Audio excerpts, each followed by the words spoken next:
Welcome to Wide Awake Stories from Insomniac. Now, here's a little story I got to tell about three you know so well. Welcome to the Church of What's Happening Now. From Insomniac. This is a journey which along the way will bring to you new color, new dimension, new value, and a new experience. Broadcasting from the Insomniac HQ. This is Wide Awake Stories.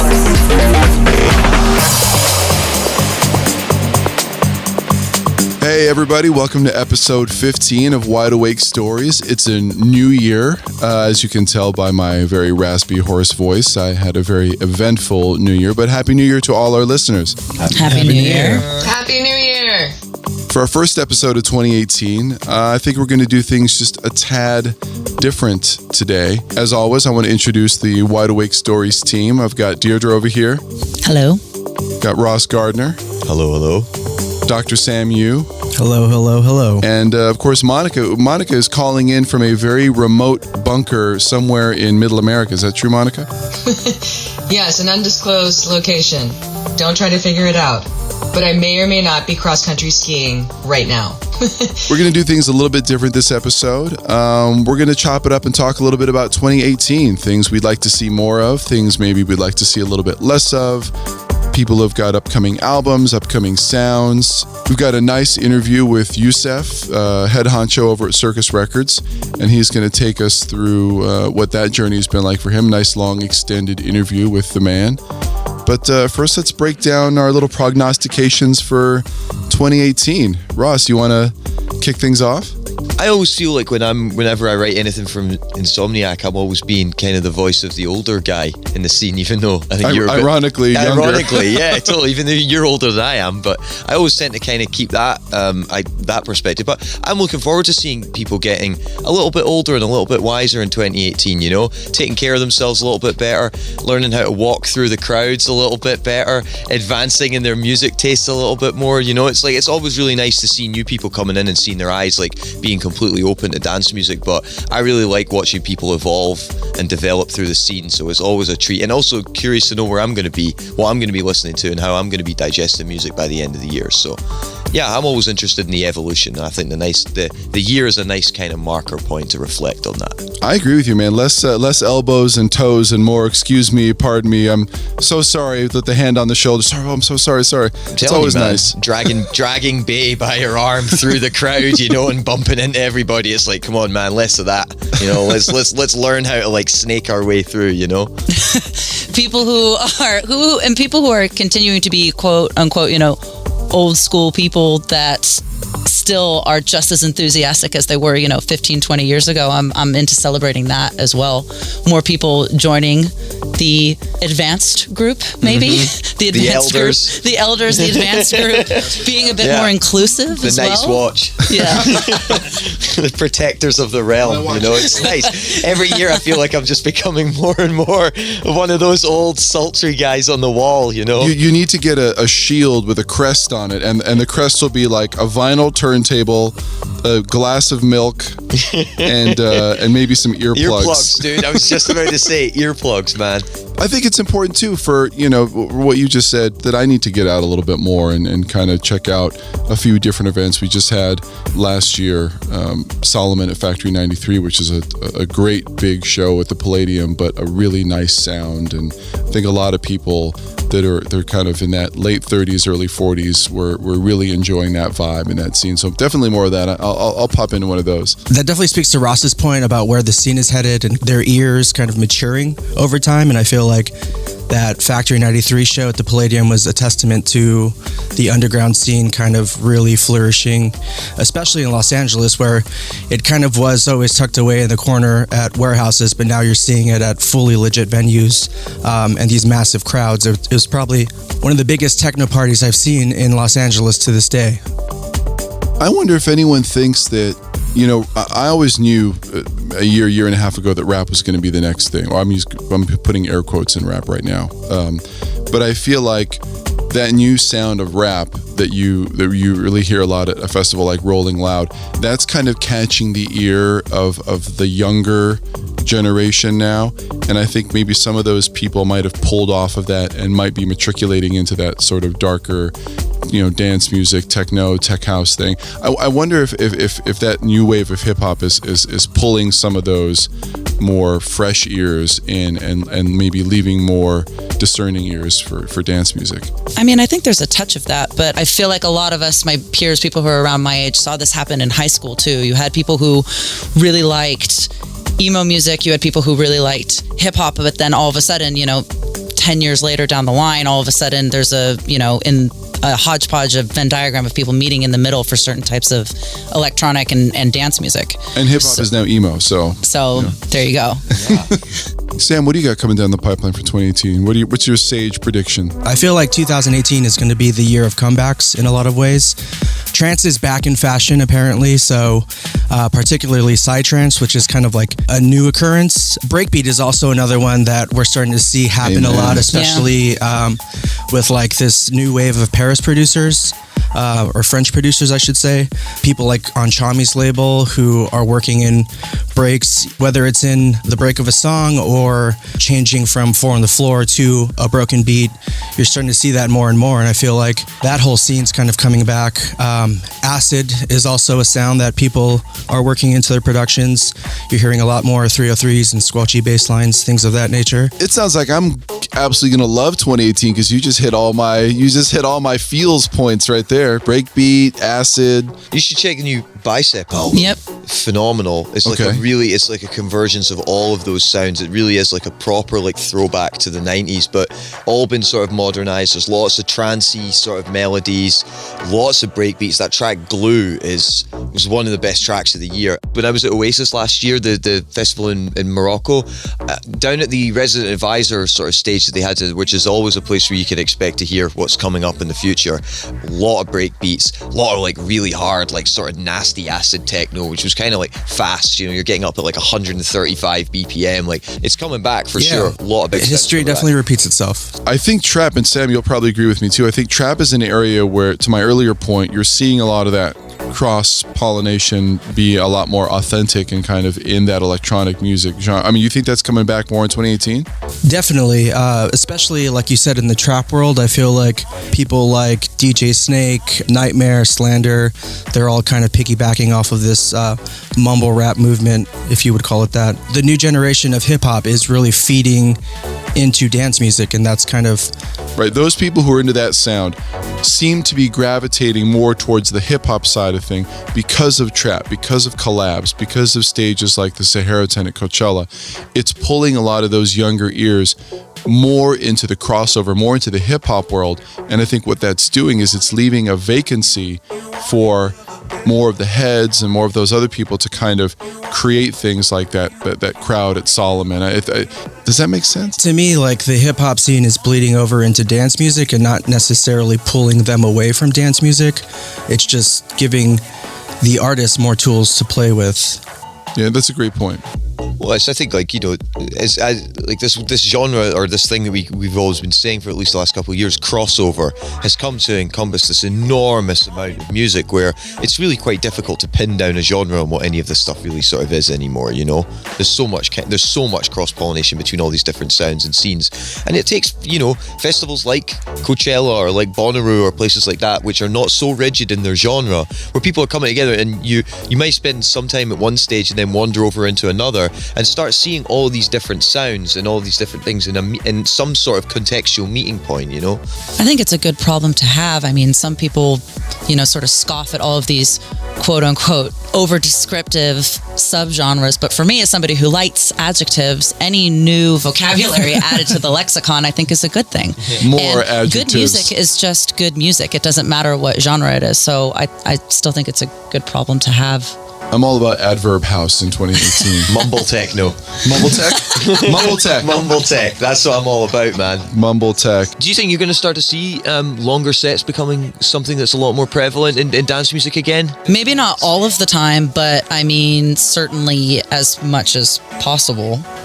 Dedicating yourself to a 6-hour set. I mean, I've had chats with people who are like, you can't even open up in 2 hours. Right. Like, how am I supposed to get the point across in an hour set, a 2-hour set. I need the 4 hours. I need the 6 hours. I feel like the marathon sets lends itself to a specific type of sound rather than blaring EDM for 7 hours. People might go crazy, but things that have a little more groove to it, that have peaks and valleys, you're able to go that distance. Monica, I know you're currently in the bunker, but I mean, being in the East Coast and being in New York, what are you kind of seeing with the club environment and how that's changing? Because I know New York has its fair share of festivals. You got Panorama, I got out there. You've got Electric Zoo.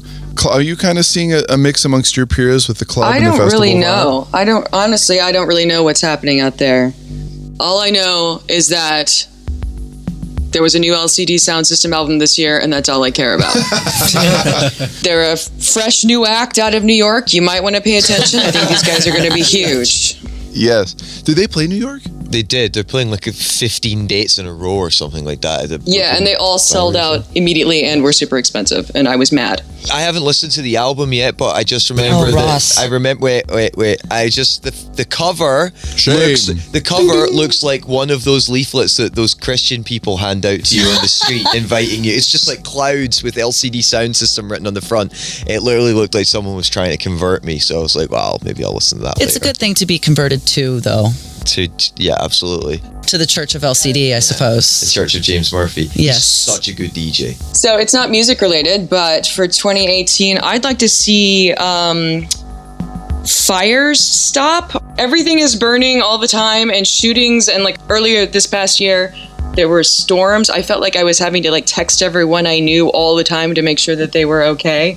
Yeah, I'm definitely down for Mother Nature being a little less pissed off in 2018. That's always a good thing. That would be great. Also, on a kind of heavy but really relevant tip, I mean, not relevant to music, but really important tip is after all of these accusations all this past year of sexual misconduct by men in positions of power, I'm hoping that we're going to see this come out on the other side with like positive outcomes, like new policies, programs, people really making a concerted effort to start, paying attention to this and calling people out and making women feel empowered to, I don't know, not be harassed.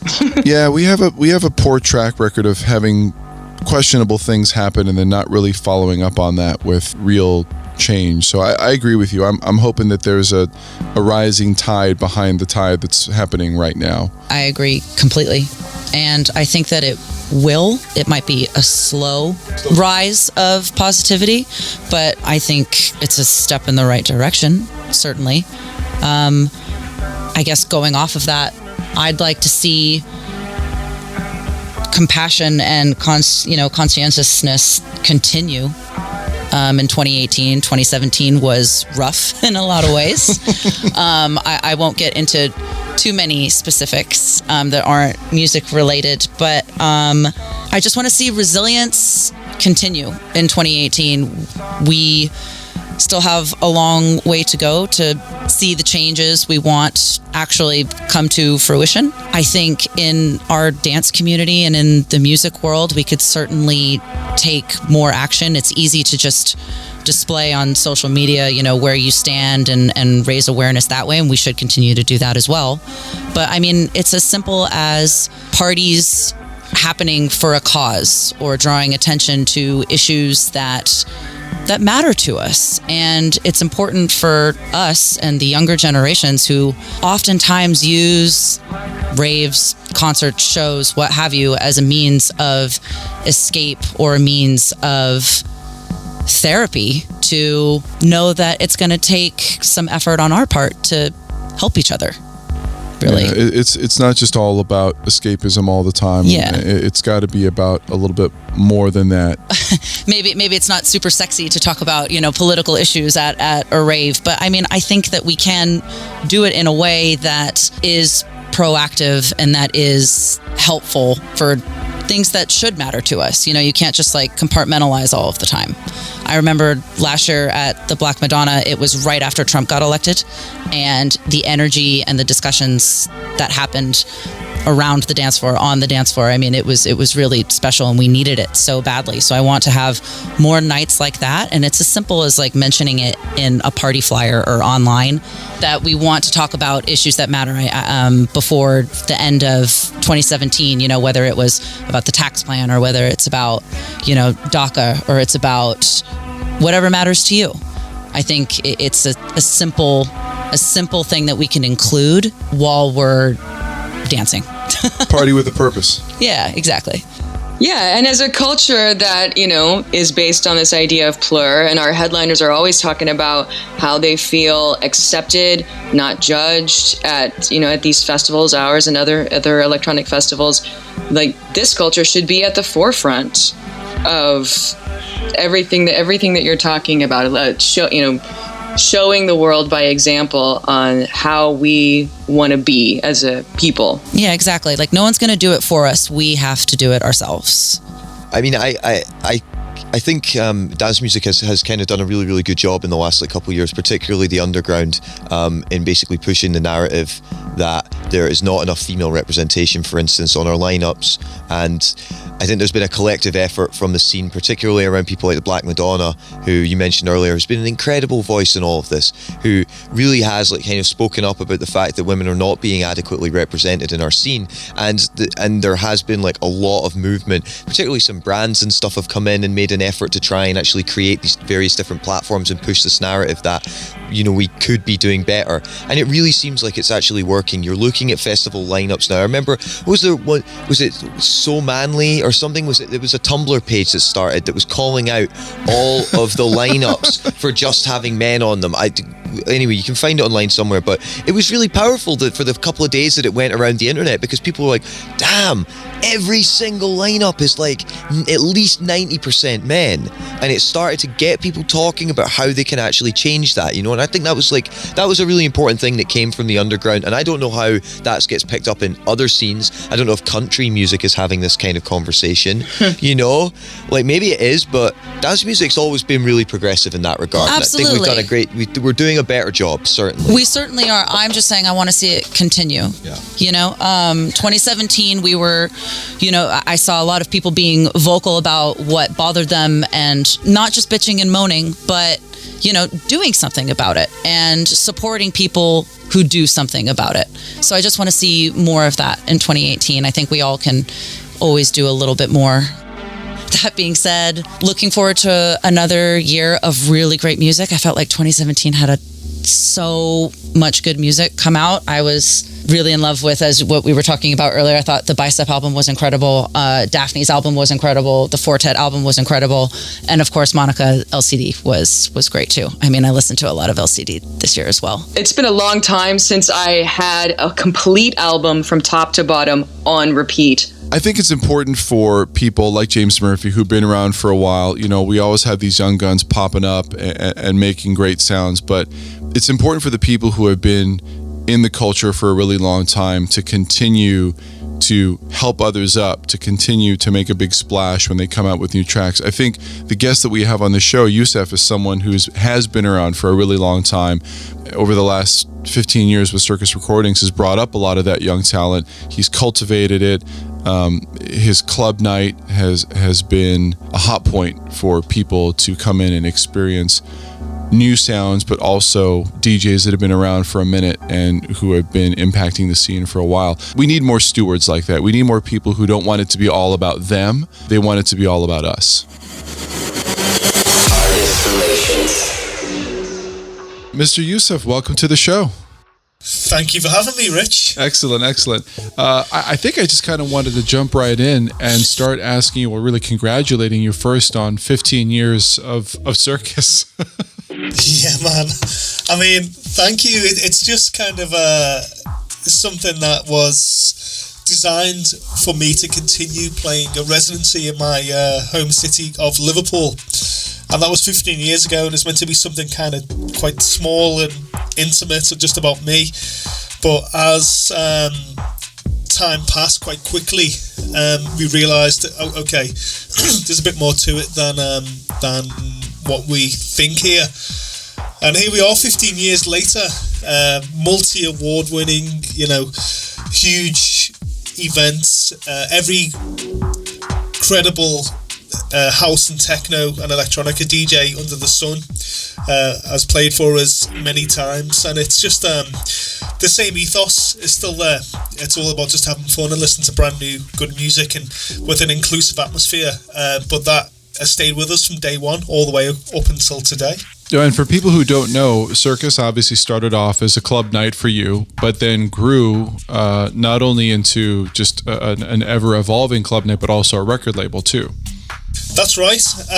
About 9 years ago, I mean, Circus is 15, so about 6 years into the mix, I was releasing music on a lot of labels like I think Cocoon and Saved and Underwater and a few of these other labels, and remixing a lot of people like Jamiroquai and Moloko, and I was doing a bit for a lot of other people, and I just thought, okay, well, I want to be able to control my output rather than send demos, get approved, wait for someone else's schedule, and then work around them, and then do that again, and then do that again, and do it again, which can become quite cumbersome. But also, it's cool if you want the profile of that label or you want to be involved with a certain DJ, and I still do that sometimes to today. But I just felt I wanted to kind of take control of my own output.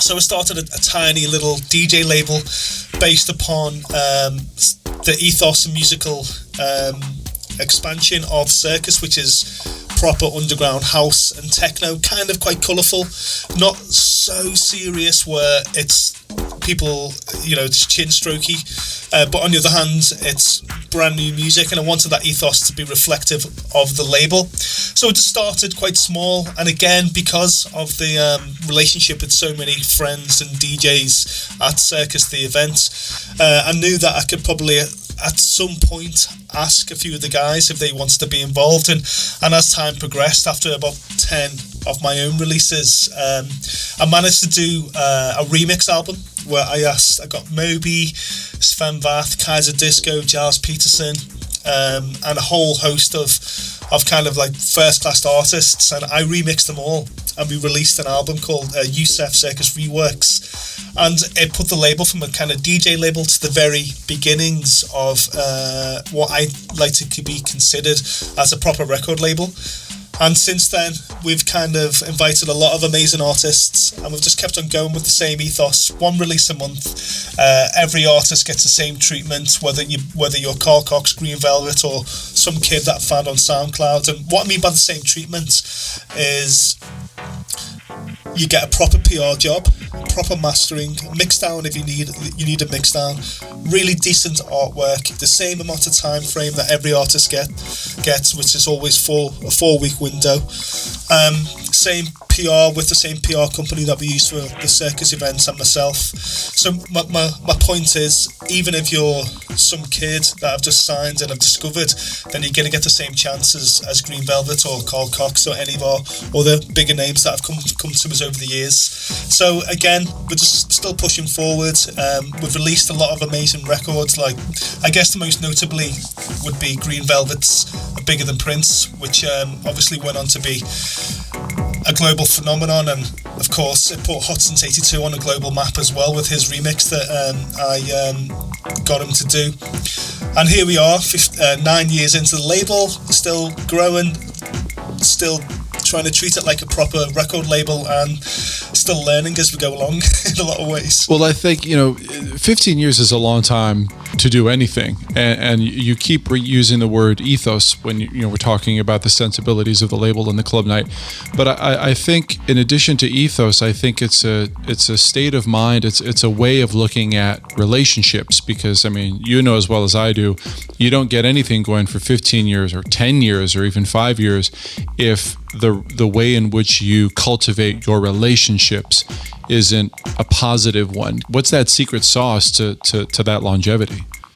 Well, I would say the one thing that I've always used as my kind of like weapon is, before I started Circus, I was obviously on the road DJing for like 6-7 years, 8 years around the world, and I come to obviously DJing with a lot of the big guys and playing major festivals and major clubs myself. So it come to realise that you have to have a certain standard of sound system, a certain standard of even hotel, booth setup, lights, and overall treatment of the artist, and that's for the club event and the label. And what I mean by that is, particularly in the club event, if a DJ sends me the rider, like I used to off-send a rider, I still do send a rider, but if it's met to the absolute letter, then it's their job to rock the club. And so I want to give the artist every opportunity to be themselves and express themselves and make sure that they connect with the audience with no kind of unnecessary obstacles in the way. And I guess similarly with the label, that's the reason I give everybody the proper mix down if they need it. And like I said, all the PR and DJ promo treatment and every opportunity for that track to be a success. And it's the two differences are, of course, when you're DJing at the circus events or any events as a major DJ, you can connect with the audience immediately. But the one thing about the record label that's different is, of course, the music is a bit more tangible. So you can take that back and you can connect the dots between the event and the label, which is kind of the idea behind it, that it's not just one night. You can go home and listen to the music and become part of the story. And of course, because I don't know if you've noticed, but the artwork for both events and record label are always very similar. And again, it's always to connect the dots and have a certain level of quality. And because I give every DJ that plays for me, and even myself at Circus, a proper kind of opportunity with a top level of quality, and I do similarly with the label, they kind of represent each other in a lot of ways. I mean, I feel like we're in an age right now with music where a lot is given to people very fast. And I think people maybe miss out on the maturation and the growth of what it means to be an artist. And I don't want to say putting in dues, but a lot of people get instant fame. And I think, you're able to kind of have the setup that you have because you've been around for a while and you know what works and you know what doesn't. But do you ever have instances in today's EDM world where people maybe lose sight of that, where people maybe just kind of forget about that? Yeah, absolutely. I mean, it's one concern in a lot of ways, and because you did mention a word there which is almost the opposite of historical DJ culture, and the word is fame. Now, fame and art are two completely different things, and I look at EDM culture for the most part, and I'm not being derogatory to these guys because they're having a great time and making a lot of kids happy, but the original spirit of house music, which is where myself as a DJ comes from, as a producer, a label owner, an event organizer and an artist, it's about the genuine historical spirit of house music and everything that's inclusive about it, moving forward and being creative and galvanizing new opportunities. And like I say, when the fame element comes into the spirit of house music, it kind of has polluted things in some ways, and for me it's not really my attack as such. Don't get me wrong, I've got a personality and I've got a lot to say, and but when it comes to me as a person, really fun and silly and just I'm open to anything. But when it comes to me as a kind of artist or someone that's trying to do something where I'm trying to leave something behind, if you like, I take it very, very, very seriously, and being famous or anything that I do, any of my creative endeavors, fame is just not a concern at all. Legacy would be a better word. Yeah, I agree. I think that's definitely the better. Speaking of legacy, you have a 3-year-old boy. Congratulations, of course. If you were to put 5 tunes in a time capsule and leave that for him to discover in his early 20s or even late teens, and what you put in the time capsule was the 5 most essential classic house tracks on which to build a foundation and a love for house, what would those be? I know I'm putting you on the spot, but I'm sure you've got some locked and loaded already. Yeah, I mean, of course, it really kind of moves around with me, because at the moment I'm playing a bit more techno than I have been in recent years. But originally I started playing kind of like super deep Chicago, weird Glen Underground style house. So it would be the range of music, essentially. But of course, I would always go with Generate Power by DJ Pierre, the Wild Pitch Mix, and for me that is genuinely the blueprint of house music, because it's based in disco and it's just layers and layers and layers and layers, and it builds and builds, and it's kind of the ethos of progressive house. And I don't mean progressive house when you think of Sash and Digweed in the 90s. I mean, it's evolving and it moves and it's exciting, and it's just completely captivating. So for me, every time I'm asked this question or something similar, for me that's always number one. Another track, what would I say? You know, I would say a lot by Derek Carter, particularly Where You're At by Derek Carter, because, like I say, when things broke through for me in the early 2000s, when I was really very, very young, Derek was my hero, and, you know, he was making some really kind of out there music. But again, with Derek, Carl Cox and Roger Sanchez, it was those three DJs that really kind of helped me have confidence in my mixing style, which is kind of 3-4 decks. It's live, it's always busy, it's always moving, and seeing Derek play music and make music just for his DJ technique was really, really inspiring. And eventually, you know, he played for me on the Circus' first birthday, and you know, it was just great to have him there. And then later on, he's released on Circus Recordings. So again, being able to get some of my heroes to play for me and be part of what I'm interested in is it's quite magical in a lot of ways. Yeah, the full circle experience is a fulfilling one for sure. Yeah, absolutely. You know, what else? A track that you might not know, or a lot of people probably don't know, is by a band called the Dust Brothers. Oh yeah, of course. Well, not the Dust Brothers, but they're now called the Chemical Brothers. Yes. But when I got into them, they released this EP, and I think it was the second track on the B-side was called 14th Century Sky, and it was on JBO, which is an offshoot of Junior Boyzone. And again, even to this day, it's not a record that I would play much in my DJ sets, because it's really kind of like breakbeaty, acidic, not particularly well made, but the energy behind it is just absolutely incredible. It's got a really famous breakbeat in it, but again, prior to the Chemical Brothers world fame, they were DJs that were playing in the back room at Cream, playing some really strange music, just coming over from Manchester, which is only a few miles away up the road, and that's a record that stayed with me for forever. Another track another track would be the original version of Chocolate City by Deep Dish. And again, for me, even though Deep Dish have made incredible music over the years, and not so much recently since they've gone off and done their own thing, but the first album, Junk Science, and this track, Chocolate City, was actually released before Junk Science on Tribal America. But again, it's almost 13 minutes, unless I'm mistaken, or 9 minutes, and it starts off with this really long, mature sax solo around this kind of almost like techno rhythm. And again, even to this day, when I get the opportunity, I always play it. For me, it's one of the greatest pieces of electronic music of all time.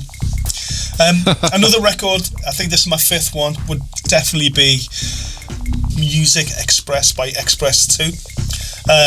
Again, I think it's 25 years old, and it's a record that's never ever left my box. It sounds absolutely immense as it does now. It's made by Rocky, Diesel and Ashley, and a guy called Mark Wilkinson. And again, it's just the blueprint of my very, very early years as a 14, 15-year-old raver, when I should not have been anywhere near acid house raves, but it was. And from time to time, it gets played still, and it sounds as good as ever. It's got the fattest bass line, and it's got a really great arrangement. And just the way it's mixed down, you can hear it's done in a proper studio with proper engineers, and that's part of the reason why it's stood the test of time. Nice. Yeah, those are some great tunes, man. Some good selections. EDC Mexico, a show that you're going to be performing at. Tell me a little bit about how the scene in Mexico has grown, because on the Insomniac end, seeing the growth of the show year over year has been exponential. What's it like when you go to a place like Mexico and you bring your sound there? What's the response you get?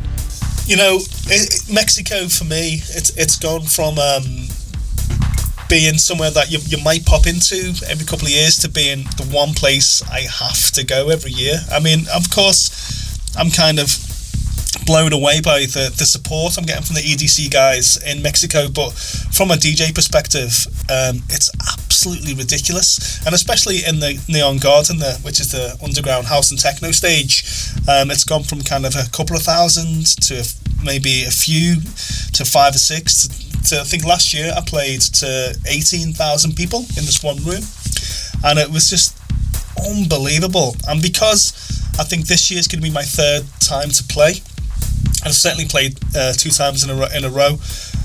The audience really get on side, and my Twitter goes, and Facebook and all the socials and all that stuff goes crazy leading up to the gig, during and after. And what I mean by that from a positive point of view, because I don't really rely on that, but it's great to connect with the audience, and they love or seem to love exactly what I do. And of course, Dave's a big supporter, so the opportunity to play there more regularly is very, very welcomed. I just can't wait to get hold of that arena again this year. And again, I always play a bit more exciting, a bit more quick, and 1.5 to 2 hours is never enough. Yeah, man. I sometimes I miss those days of the marathon sets from 12 p.m. to 6 a.m. and just have one person just riding the vibe all night long. Yeah, man. Well, what's the phrase? You only really see what a DJ's made of after 3 hours. I love it. Broadcasting from the Insomniac HQ. This is Wide Awake Stories. It was really great to catch up with him. I mean, especially with his Liverpudlian accent, reminded me of talking to Dave Ralph from our own talent department. And those guys have known each other for a long time. But Scouse. He's a Scouser. Yeah. There you go. It's all right, mate. Learning every step of the way. Every step of the way, you're learning how to be less culturally ham-fisted. Every interview, every time I come in here, I'm half Welsh, you get a little bit better. Now. Yeah, totally. You didn't know Scouse? I didn't know Scouse. Scouse sounds like something that you kind of season some beef with. Maybe I'd put a little Scouse on it, season it up.